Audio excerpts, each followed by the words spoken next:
Keys. I was looking at my keys the other day when I noticed I actually have several kinds of keys on my key ring. I have classic cut keys, standard keys. These keys are mechanically cut and they are unique to each lock, usually. And they're sort of your standard key that most people have. Dimple Keys.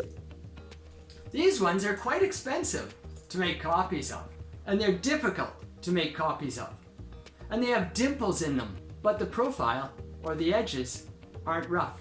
They're smooth, so they're a little bit safer to carry, and they don't damage things in your pockets. They're pretty cool. USB keys. Then I have a UB key. This is one of the coolest keys I have because it fits into a USB device on a computer, and you can use it to sign into various accounts. I use my UB key to sign into my Google account, to sign into my Amazon account, etc., etc. These keys are pretty complex to explain, but fairly simple to use. When I try to sign into the site, I put in my username and then my password. It says, please insert your USB key and touch it. The touch is really important because it lets you know that there's really a human physical presence there. SSH keys. Now there's another kind of electronic key that I use. This is called an SSH key. What it is it's a code. It's a big long string of numbers and symbols that is very complex and very difficult to remember. I never remember it. I don't know it right now, but I have copies on my computer. It's also a kind of double key because it has a public and a private part to it. In a sense, you could say it's like a lock and key combination. If you have one, you must have the other, or they won't work. They work together. I'll put one copy on my server and one copy on my computer. My server is a computer in the cloud thousands of kilometers away. When I want to log on to my server and do some work, I use the key that's on my computer. It fits with the key that's on my server.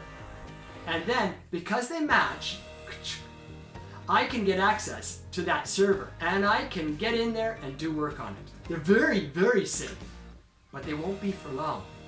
The new quantum computers are going to be able to copy these keys or guess them so that other people could get access to my server if they have access to a quantum computer. So that brings us to the next level or the next generation of SSH key, which are going to be quantum safe. No keys feeling. Anyway, back to keys in general. I remember when I first went to Africa, I was standing in line to get to the passport control section. And I had this incredible feeling of lightness.